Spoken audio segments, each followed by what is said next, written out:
The phone rang at 2047. I remember because I was looking at the clock when it lit up. My wife's name on the screen. She never called me at the office. 41 years married, and she texted. Always texted. A phone call from her meant somebody died, and the only people left to die were us. I picked up.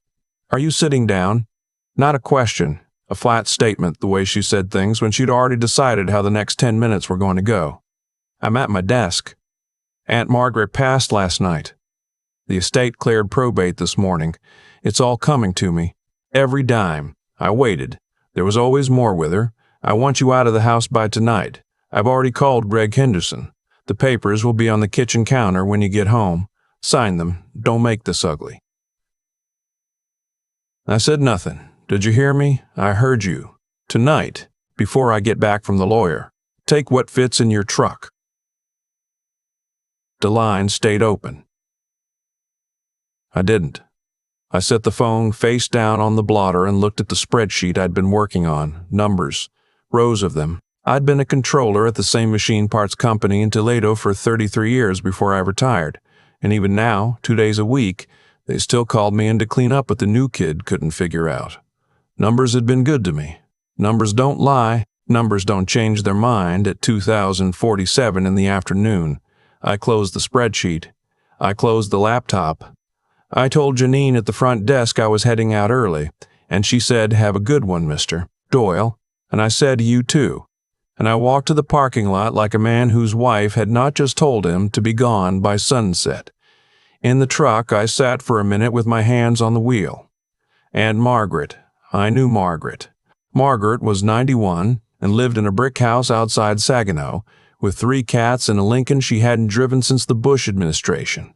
The first one. Margaret had married a man who'd bought timberland in northern Michigan back in 1962 for what amounted to nothing, and that timberland had sat there appreciating while everyone else in the family forgot it existed. Last I'd heard, the lawyers were estimating somewhere north of $6 million. My wife had been Margaret's only living blood relative. I started the engine. I did not drive home. I drove to a Cracker Barrel on Reynolds Road and ordered coffee and the meatloaf, and I sat in the corner booth, and I saw it in the corner booth, and I thought, 41 years. I'd put 2 kids through college. I'd paid the mortgage on a house her father co-signed for in 1986, in which I refinanced twice in my own name when interest rates dropped.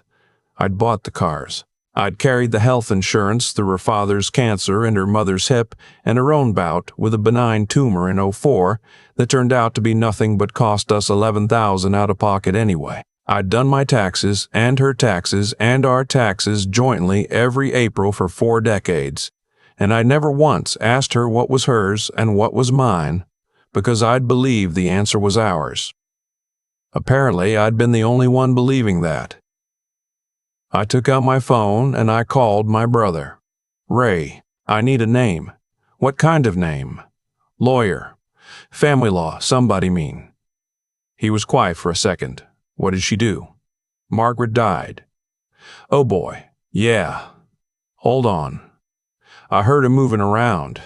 He'd been a sheriff's deputy in Lucas County for 26 years before he retired, and Ray knew everybody. Carl Voss, out of Perrysburg. He's the one you want. Tell him I sent you. Tell him I sent you. Tell him today."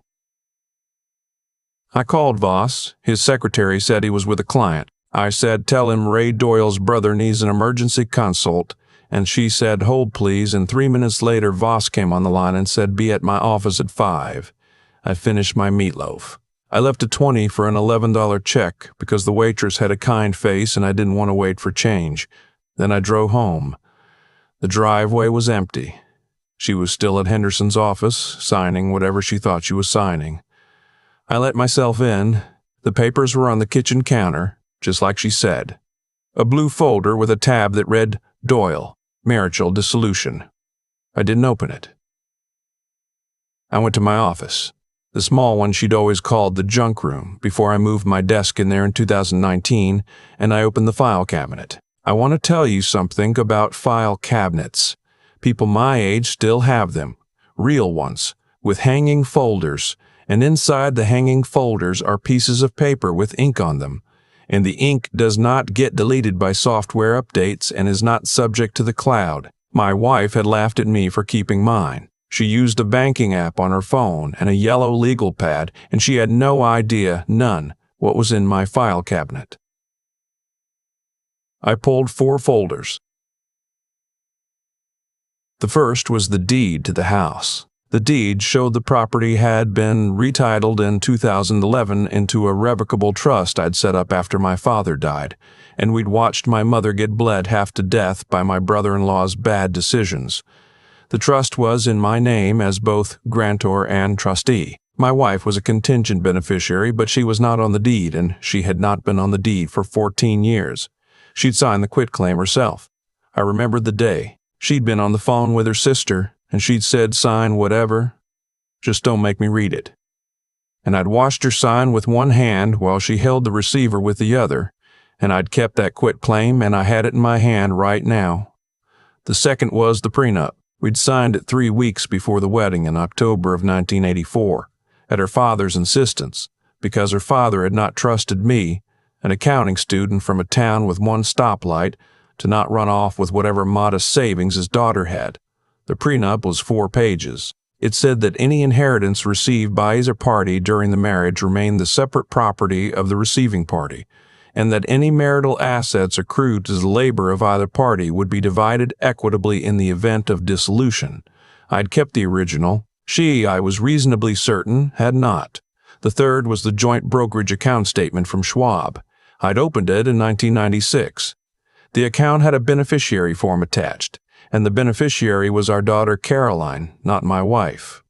Caroline. My wife had insisted on it back when Caroline was 12, and my wife had been going through her phase of believing she was about to die of every disease she read about in Reader's Digest. She'd never bothered to update it. The account, as of the last statement, held just under $400,000. The fourth was my own will, last updated in 2022, which left everything I had to my 2 children equally and bypassed my wife entirely, with a notation that any spousal claim be addressed by the prenup, copy attached. I put all 4 folders into my briefcase. Then I went upstairs and I packed a duffel bag. Underwear, socks, 3 pairs of pants, 6 shirts, my razor, my pills, the picture of my mother that had sat on my dresser since 1991. I put the duffel by the door. I looked at the kitchen counter again. The blue folder. I didn't sign it. I didn't touch it. I drove to Voss's office. Carl Voss was 68 years old, bald as a stone, and built like a man who'd played defensive end in college and never quite stopped. He shook my hand and pointed at a chair and said, "Tell me from the beginning. Don't leave anything out. Don't be modest. Don't be ashamed. Just tell me." I told him. When I was done, he said, "Mr. Doyle, may I see what's in the briefcase?" I showed him. He read for 7 minutes without saying anything. I could hear his secretary typing in the next room. I could hear his secretary typing in the next room. I could hear a clock ticking somewhere. I watched him read the prenup twice. He looked up. "Your wife's lawyer is Greg Henderson?" That's what she said. "Henderson is fine. Henderson is a competent estate lawyer. Henderson is not a divorce lawyer. Did your wife meet with him today?" "I think so." "She was meeting him when she called. Did Henderson draft the divorce papers?" "I don't know.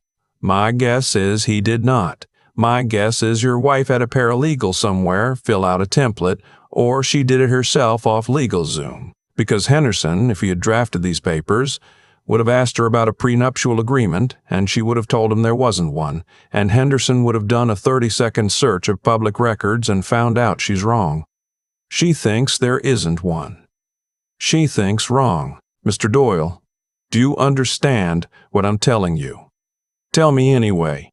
I'm telling you that your wife just inherited approximately $6 million, free and clear, which under your prenup is hers and hers alone. And I'm telling you that if she goes through with this divorce, she walks out with that $6 million and exactly half of whatever marital assets you can prove were accrued jointly during the marriage, which, given that the house is in a trust in your name, the brokerage is payable on death to your daughter, and your retirement accounts are individual, comes out to a number that will be considerably smaller than she thinks it is. She's not punishing you, sir. She's freeing you." I sat with that. "There's something else," Boss said. "I want you to think carefully. Has she said anything in the last 6 months that suggested she was planning this? Anything at all?" I thought. There'd been a man. Not in the way you're thinking, or maybe exactly in the way you're thinking. His name was Doug. Doug had moved into the house across the street in March, a widower, a retired orthodontist from Cincinnati who drove a silver convertible and walked his Bernese mountain dog past our porch every evening at 6:15. My wife had started taking the dog with him, then coffee, then long lunches with the neighborhood ladies that the neighborhood ladies, when I bumped into them at the grocery store, did not seem to remember attending. I'd known for a while. I hadn't said anything because I was 63 years old and I had been married for 41 years, and I did not want to be the man who blew up his marriage over a Bernese mountain dog. I told Voss about Doug. Voss wrote something down. Did she ever mention Margaret in connection with Doug? Once. She said Doug had been telling her she should ask Margaret about a power of attorney, because Margaret was getting forgetful, and somebody in the family ought to have signing authority. When was this? July. Voss leaned back in his chair. "Margaret died last night, Mr. Dry." "Margaret died last night, Mr. Pardon, Doyle, but I would bet you a steak dinner that your wife has been positioning for this since at least July, and possibly longer. The inheritance arriving exactly when the new boyfriend is moving toward a serious commitment. Mr. Doyle, people do not get this lucky in their timing." He stood up. "I'm going to do 3 things tonight. I'm going to file an emergency motion to preserve marital assets, which will freeze your joint checking and any joint credit cards.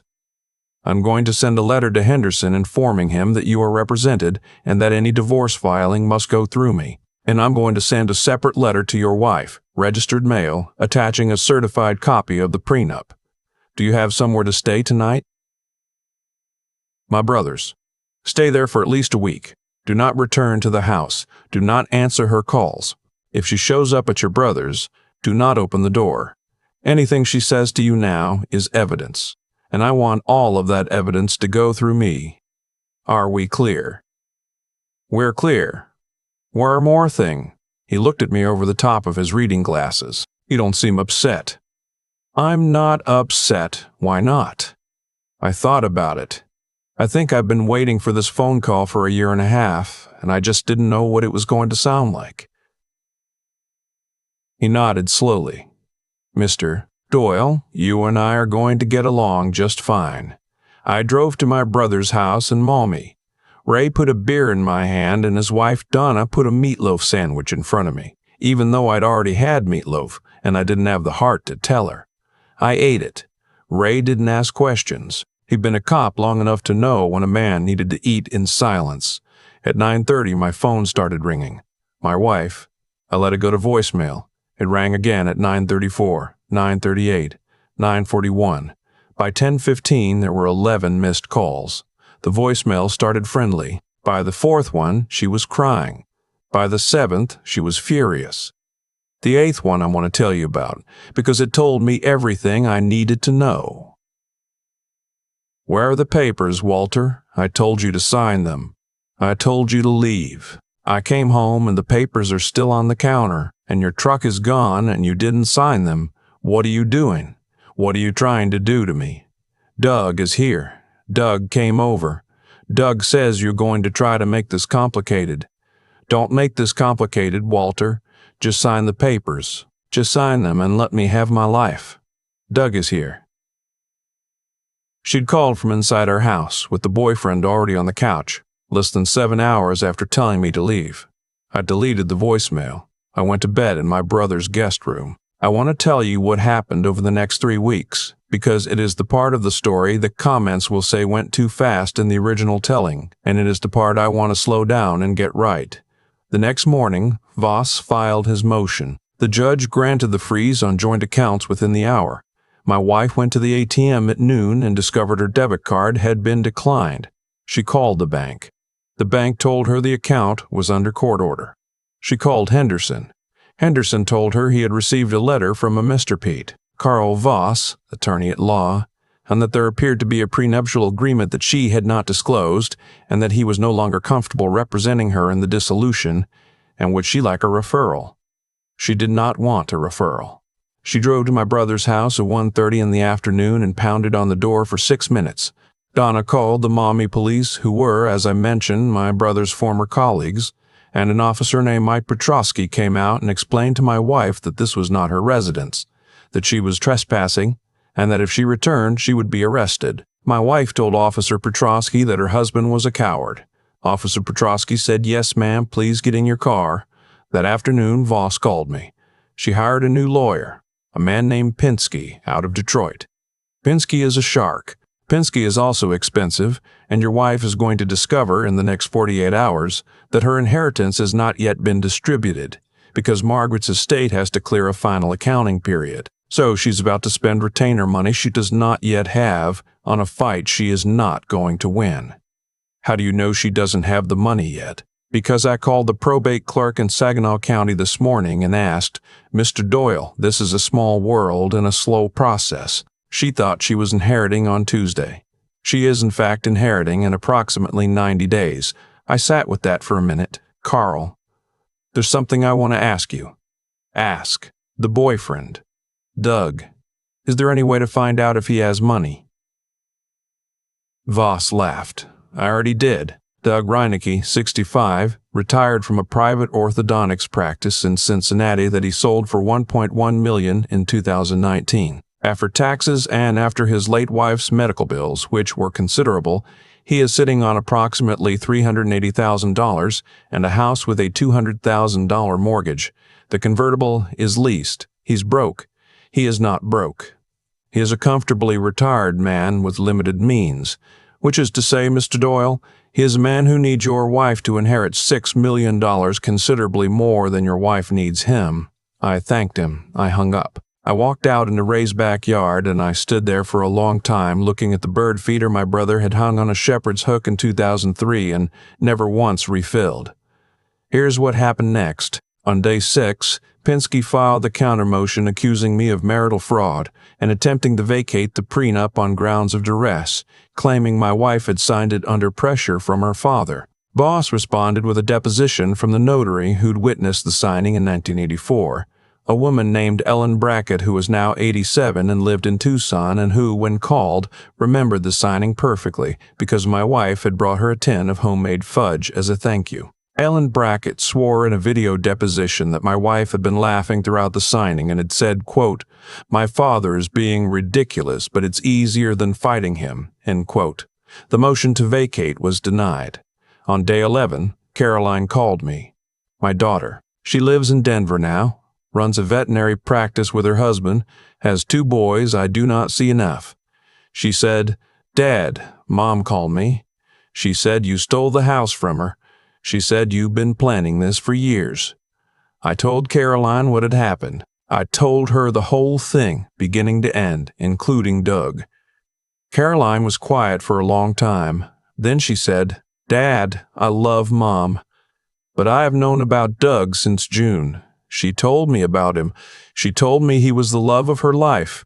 She told me he was the love of her life. She told me she was just waiting for the right moment. I'm sorry. I should have told you. I had told her she didn't owe me an apology, and I meant it. On day 14, my wife showed up at my office. The receptionist, Janine, called me on the intercom and said, "Mr. Doyle, your wife is here and she does not look well." Your wife is here and she does not look well. I told Janine to call Voss and to tell my wife I could not see her. My wife screamed at Janine for 9 minutes. Janine, bless her, recorded it on her phone because Janine had been at the company for 28 years and had seen things, and she knew what evidence looked like. On day 18, Pinsky asked for a settlement conference. The conference was held in a windowless room in the Lucas County Courthouse. My wife sat across the table from me for the first time since I'd left. She had lost weight. Her hair, which she'd colored every 6 weeks for 30 years, was showing gray at the roots. She did not look at me. Pinsky offered the following. My wife would keep the inheritance, free and clear. I would keep the house, the brokerage, and my retirement. She would receive a one-time payment of $50,000 in lieu of any further claim. Voss looked at me. I shook my head. Voss said, counter. She keeps the inheritance, free and clear. My client keeps the house, the brokerage, and his retirement. She receives nothing further, and she pays my client's legal fees, which currently stand at approximately $28,000. Pinsky said, that's not a counter, that's a punishment. Voss said, your client called my client at his place of work and ordered him out of his own house. My client has been generous in not pursuing additional claims. Take the deal or we go to trial, and at trial we will introduce evidence regarding Mr. Reineck and the timing of certain conversations in July. Pinsky asked for a recess. He talked to my wife for 11 minutes in the hall. They came back. My wife signed. She signed without looking up. Outside the courtroom in the parking lot, she finally spoke to me. Walter? Yes. I didn't think you'd fight. I know. Doug left. I'm sorry. He left 2 days ago. He said it was getting too complicated. I'm sorry, I said again, and I meant it. I did. I was sorry for her. I was sorry for the woman who'd brought a tin of fudge to a notary in 1984 and laughed her way through a prenup because she thought it would never matter. I was sorry for the 41 years. I was sorry for everything we had been and everything we had failed to be, and I was sorry that the last conversation we ever had was happening on a slab of asphalt outside a courthouse in February. Walter, can I ask you something? You can ask. How did you do all of that? In one afternoon. How did you have the prenup and the trust and the lawyer? I thought about how to answer her. I thought about telling her that I had been a controller for 33 years and that my entire job had been to anticipate the failure modes of systems that other people thought were stable. I thought about telling her that the file cabinet in the junk room had been the slowest burning insurance policy in human history. I thought about telling her that I had loved her, really loved her, and that part of loving someone is being prepared in some quiet locked room of yourself for the day they decide they don't love you back. I didn't say any of that. I said I had a feeling. She nodded. She got in her car. She drove away. I have not spoken to her since. That was 4 months ago. I want to tell you what she lost, because the comments on stories like this always want to know the number, and the number matters. She kept the inheritance. $6.2 million after taxes and probate, distributed in 3 tranches over the following 90 days. That is what she got. Here is what she lost. She lost the house, which was appraised in March at $460,000. She lost half of the joint brokerage, which would have been just under $200,000 if she had not signed away all marital claims in the settlement. She lost the survivor benefit on my pension, which, over a normal life expectancy, would have been worth approximately $340,000 in present value. She lost Caroline's trust, which was not legal, but which was real and which she would have had to spend the rest of her life rebuilding. She paid Pinsky a retainer of $40,000 and his subsequent fees of approximately $22,000 more. She paid my legal fees per the settlement, $28,000. And she lost Doug, who was never going to stay, but who she had loved enough to throw away 41 years for. Added up, roughly $1.5 million in lost or transferred value, plus a man, plus a daughter, who is still polite to her on the phone, but who has stopped sending pictures of the grandchildren. And she will tell you, and she has told the few mutual friends we have left, that I ruined her life, that I tricked her, that I planned the whole thing. I did not plan it. I prepared for it. There is a difference, and the difference is the entire point of this story. I live in the house now, alone. I refilled Ray's bird feeder. I see Caroline twice a year, and I FaceTime the grandkids on Sundays. I still go into the office 2 days a week, and Janine still calls me Mr. Doyle, even though I've told her 30 times to call me by my first name. I do not hate my wife. That surprises some people. I don't have the energy for hate, and at 63 years old I have learned that hate is the most expensive emotion a man can carry. I just know who she is now. I know who she was, probably, the whole time. And I know, for the first time in 41 years, exactly who I am, and exactly what is mine, and exactly what no phone call at 2:47 in the afternoon can ever take away from me again. The line stayed open that day. I didn't. And that, in the end, was the only thing that mattered. I have thought a lot, in these quiet months, about what really happened that February. People who hear the story tend to focus on the prenup, or the trust, or the fact that I had a lawyer in a chair across from me 4 hours after the phone call. They want it to be a tale of cleverness. It isn't. Cleverness is what you do in a moment. What I did took 41 years. The truth is simpler and harder. Every choice my wife made on the day Aunt Margaret died was the natural fruit of choices she had been making, in small invisible ways for a very long time. She had stopped reading the documents she signed. She had stopped knowing what was in our file cabinet. She had let a stranger across the street tell her what she deserved. She had let her own daughter learn about Doug before her own husband did. None of those were the betrayal. They were the soil the betrayal grew in. By the time she picked up the phone at 2047, the harvest was already in the field. She just thought it belonged to her. And every choice I made that afternoon, the meatloaf at Cracker Barrel, the call to my brother, the file cabinet, the duffel bag, was the same kind of harvest, only mine had been planted in different soil. 33 years of being a controller had taught me that systems fail in predictable ways, and that the cost of preparation is always smaller than the cost of surprise. I did not outsmart her. I had simply, over decades, refused to be the kind of man who could be surprised. That is the part I want a younger man to hear, if a younger man is listening. Character is not what you do when the phone rings. Character is what you have already done by the time it rings. Integrity is a savings account. You make small deposits, keeping a copy of a document, asking the question your wife rolls her eyes at, doing the boring paperwork on a Sunday afternoon, and you make them for years with no certainty they will ever be needed. And then, one day they are needed, all at once, and the account is either there or it isn't. My wife thought love meant trust without verification. I think love means staying clear-eyed about the people you love, because clear eyes are the only kind that can keep loving when things get hard. She mistook my carefulness for coldness. She was wrong about that. I was careful because I cared. I do not feel triumphant.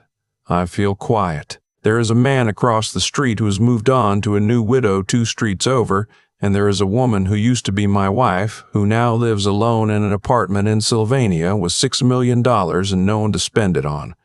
The math worked out, but math was never the point. The point was that I got to keep being myself on my own terms, in my own house with my own name on the deed. Build the savings account, read what you sign, keep the file cabinet, and when the phone rings at 2047, you will already know what to do, because you have been quietly becoming that person for years. That, in the end, is the only inheritance worth leaving.